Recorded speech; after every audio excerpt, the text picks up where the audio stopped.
day, and I remember we brought in a special presenter, and the presenter played the adhan in class. And this was before YouTube, so it wasn't a very good recording, and the speakers weren't too great. And so when he played it, it didn't sound too well. And everyone freaks out, and all the students are covering their ears. And I had this jerk reaction to cover mine as well, but I felt, no, I need to listen to this. So I kept my hands down, and I listened to the adhan. And after that, I was just sort of interested in Islam academically. So I began learning about the Middle East. I got really into what was going on in Israel and Palestine. I started to learn Arabic. I learned how to read and write myself from watching YouTube videos. And Islam, I just enjoyed learning about it. I started to read the Quran. I thought Ramadan was very interesting, but I never seriously thought about it as a religion for myself. When I went to college, I chose to study Arabic for my language, and I majored in international studies. And I met a lot of Muslims in my classes who were very good and very patient with my many questions. Alhamdulillah, I was guided to very good Muslims who were very knowledgeable and had the best of akhlaq. In the Quran, right before I converted, I was influenced by in Surah Sharah, where it says, Bismillah ar-Rahman ar-Rahim. فَإِنَّ مَعَ الْعُسْرِ يُسْرًا إِنَّ مَعَ الْعُسْرِ يُسْرًا. And at that time, it was just very uplifting for me. I was going through a lot of changes and struggles, and college is always hard. But it was a nice reminder that even though there's these hardships, مَعَ الْعُسْرِ there's yusra, there's ease with it. And it helped me to realize that there's going to be hard things, but there's always easy things at the same time, and to focus on looking at the glass as half full. What's interesting, when I first saw hijabs, I always thought they were very pretty, but I did think some of the myths about them, that they were oppressive. But what started to change for me was my third year of college, and this is where I would say my path really towards becoming a Muslim started. So I was on campus, and I saw a girl from one of my Arabic classes who I had seen every day for years at that point. And every day she always wore a simple black abaya like this and a hijab, just very simply wrapped. She never did anything too fancy. And for some reason, that one day when I saw her on campus, I thought to myself, she looks like a princess, and I want to look just like that. And I felt this sort of shock go through me, but then I snapped out of it, and I thought, no, I can't look like that. I'm an atheist. I can't look that way. But I couldn't get hijab out of my head. So I told myself, oh, well, if I'm going to go to the Middle East, I'm learning Arabic, I should at least know how to put one on. So I started watching hijab tutorials online, and I started digging into the philosophy of why Muslim women wear hijab. And what I found was that it was actually a very feministic expression. And for me as a feminist, it really resonated with my beliefs, and I found it to be the best way to express myself as a feminist. And this is the way I saw hijab. So essentially, mainstream feminists now, especially those involved in the anti-rape culture movement, have the belief that a woman has a right to her own body, and that someone else doesn't have the right to treat her like a sex object without her consent. What I saw within hijab is that the reason Muslim women wear hijab is because they have a right to their own body, and we have the right not to be treated like sex objects, right? So that underlying idea was the same. The difference was the external manifestation. On one side, you see less clothes, because the idea is, because this is my right, it doesn't matter how I dress, because my rights are due to me. And on this side, the Muslim woman is covered. And so the difference here is, instead of a woman being uncovered and being completely dependent on a man to give her her rights, you're taking it in your own hands. Because even though someone might try to look and might try to treat you like a sex object, they can't. It's a shield.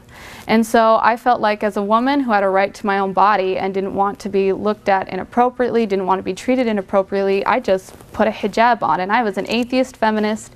And I felt like that was the best way to express myself as a feminist. And subhanAllah, it had a very powerful effect on me very quickly, and a lot of things I wasn't expecting. So the way I saw myself drastically changed. I used to think I was very ugly. And a lot of Western women, unfortunately, do feel like they're ugly. With all this media, you need the tight clothes and you need to look so sexy and just paint that makeup on. You never feel pretty enough. You never feel good enough. And I never felt pretty enough or good enough. And I realized once I put on a hijab that the reason that was, it had nothing to do with what I actually looked like. It had to do with the fact that my appearance every day was about everyone else. And when you're about everyone else, you're never good enough. But when I put on a hijab, the way I looked was now about me. And I felt good enough. And it got to the point where I could look at myself in the mirror without makeup and not cringe and turn away. SubhanAllah. And so I kept it, and there was nothing that was going to make me take it off. So after I started wearing a hijab, I went to Jordan for a while. I had an internship there at the University of Jordan. And while I was there, subhanAllah, I also met the best of Muslims with the best of akhlaq. And they really took a lot of time to teach me a lot of things and to answer my questions. And after 3 months there, I came back to the US. I graduated from college and I chose to move to California. And in that time, I couldn't get Islam out of my head. And there was a little piece of me that was saying, maybe you could do this. But there was another little piece of me saying, no, you can't. You're an atheist. You can't be a Muslim. But I would find myself every single day on the internet reading more and just trying to get more answers, just trying to figure it out. And there was one moment after about 6 months of this, it was 1 o'clock in the morning. I'm in my apartment reading about Islam again. And in that moment, none of my doubts, none of my concerns, none of my fears mattered. And I stood up and I said, Ashhadu an la ilaha illa Allah wa ashhadu anna Muhammadan Rasulullah. And that was it. And I never looked back, subhanAllah. And there have been a lot of difficulties along the way, but the benefits I've had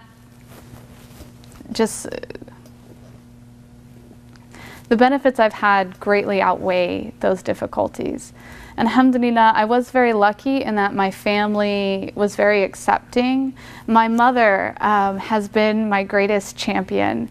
She did the greatest thing for me. I told her that since I was starting to wear a hijab, I didn't want pictures with my hair showing on Facebook anymore. And she was very kind and she took them off her Facebook. And then she went to our house, and all the pictures of me in the house, she moved to the private bedroom so when guests came over they wouldn't see it. And then she printed off a picture of me in a hijab off Facebook, and she put that at her desk at work. And her coworkers see this and they were just shocked. There's a picture of a Muslim in our office. And she picks up this picture and she holds it in front of her coworkers and she says, "This is my daughter and you have to look at her."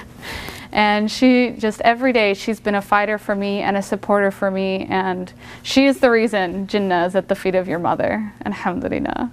So my first year was very difficult. The first difficulty I had was honestly just getting accurate information. So I was still hungry for knowledge and I was digging and trying to learn more about Islam. I came across a lot of Salafi, Wahhabi, very hateful, ugly ideologies of Islam. And I never believed that was a religion of God. So one thing as I was growing up, my stepfather, he came to the United States as a refugee, and he had always taught me the importance of respecting other people from other cultures and other ideologies, and I always had a very strong sense of human rights. But when I was reading the Salafi Wahhabi ideology, there was no sense of human rights or respect for other human beings. And so I just really struggled with the idea that, is this what Islam is? I don't feel that way. And what started to change was one very kind Iraqi brother. His name was Abdul Sadah, and unfortunately he went back to Iraq after only knowing him for a few weeks, but I'm very grateful to him. And he was Shia. And he told me about this cool book called Nahjul Balagha. And he talked to me about little things like, oh, well, we combine the prayers and we do these things a little bit differently. And so it kind of opened my mind up to start looking into Shia Islam. And so I found Sayyid Ammar Naqshbandhi's lectures on YouTube. And it was through finding his lectures I found the school of Ahl al-Bayt. And what really moved me about the school of Ahl al-Bayt is the sense of akhlaq, the sense of respect for other individuals. The story of Imam Hussein alayhi salam really touched me in the sense that he was not standing in Karbala just for Muslimin.